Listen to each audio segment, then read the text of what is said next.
এই মন্দিরে মা কালীকে শিকল দিয়ে বেঁধে রাখা হয়। এই মন্দিরে মা কালীর মাহাত্ম্য জানলে গা শিউরে উঠবে। এর আগে হয়তো অনেক কাহিনী শুনেছেন, কিন্তু মা কালীর এমন রূপের কথা হয়তো শোনেননি। কিন্তু জানেন কি, এই মাকে কেন শিকল দিয়ে বেঁধে রাখা হয়? এর নেপথ্যে কোন রহস্য লুকিয়ে রয়েছে? কেন হাজার হাজার লোক মায়ের চরণে ঢলে পড়েন?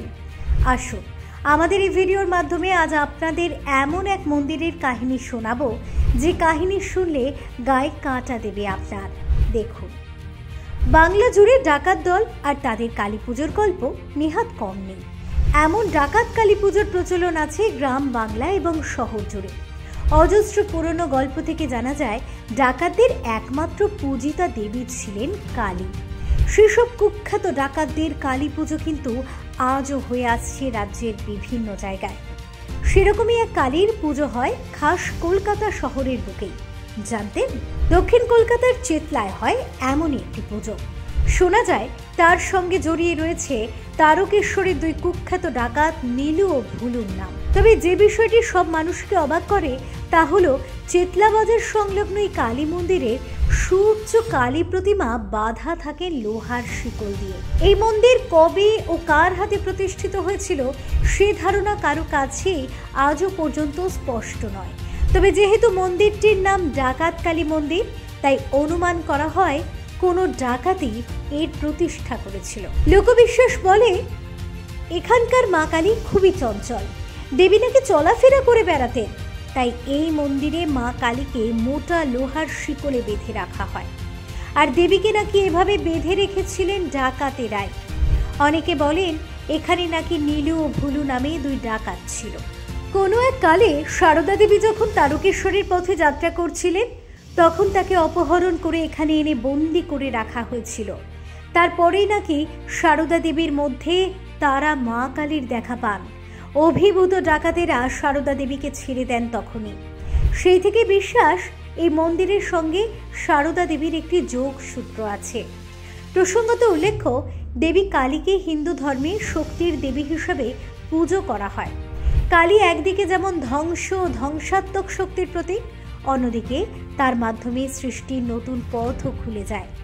তিনি মাতৃশক্তির এক গুরুত্বপূর্ণ রূপ, যিনি জীবনে সৃজন ও ধ্বংসের চক্রের এক অবিচ্ছেদ্য অংশ।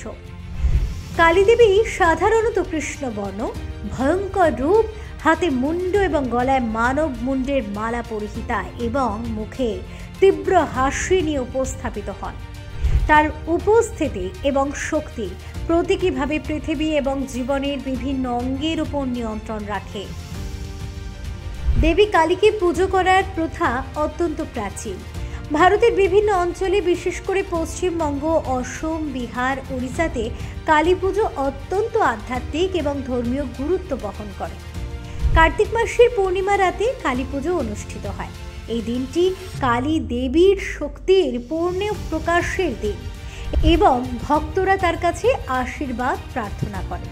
কালী পুজোর সাধারণত শঙ্খধ্বনি, ধূপবাতি এবং মন্ত্রোচ্চারণ করা হয়, যা দেবী কালীকে শান্ত করতে এবং তার শুভ শক্তির আহ্বান জানাতে ব্যবহৃত হয়।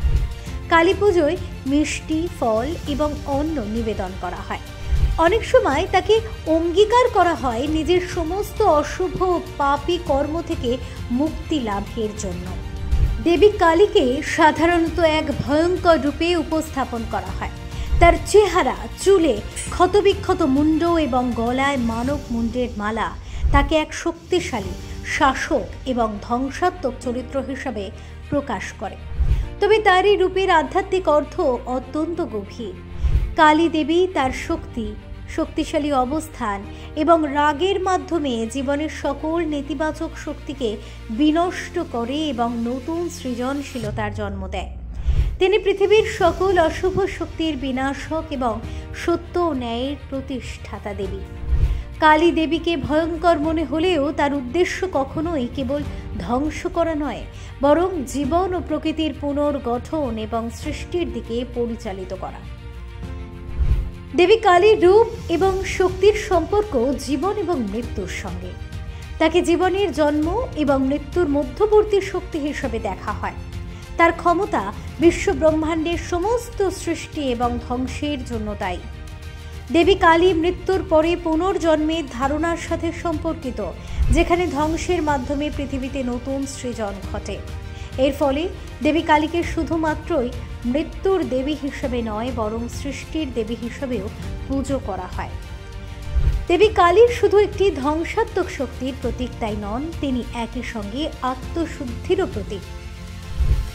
কালী পুজোয় একত্রীকরণের মাধ্যম হিসাবে তার পুজো করা হয়, যার মাধ্যমে একজন ব্যক্তি নিজের মধ্যে থেকে অশুভ শক্তি এবং ত্রুটি দূর করে আত্মশুদ্ধি লাভ করতে পারে। কিন্তু এই বিখ্যাত মন্দিরে আপনি কিভাবে পৌঁছবেন? দক্ষিণ কলকাতায় 19 নম্বর চেতলাহাটে এই মন্দির। মেট্রোয় কালীঘাটে নেমে অটোয় করে যেতে পারেন, কিংবা গড়িয়াগামী যে কোনো বাসে রাসবিহারীতে নেমে অটোয় পৌঁছে যেতে পারেন এই মন্দিরে। এই মন্দির ছাড়া কলকাতার আরও দুটি বিখ্যাত মন্দির হলো তারার শঙ্করী পীঠ। উত্তর কলকাতার শ্যামবাজার থেকে ঢিলছোড়া দূরত্বে বেলগাছিয়া অঞ্চলে তারার শঙ্করী পীঠের দেবীর রূপ ও মন্দির শৈলী বড় অদ্ভুত।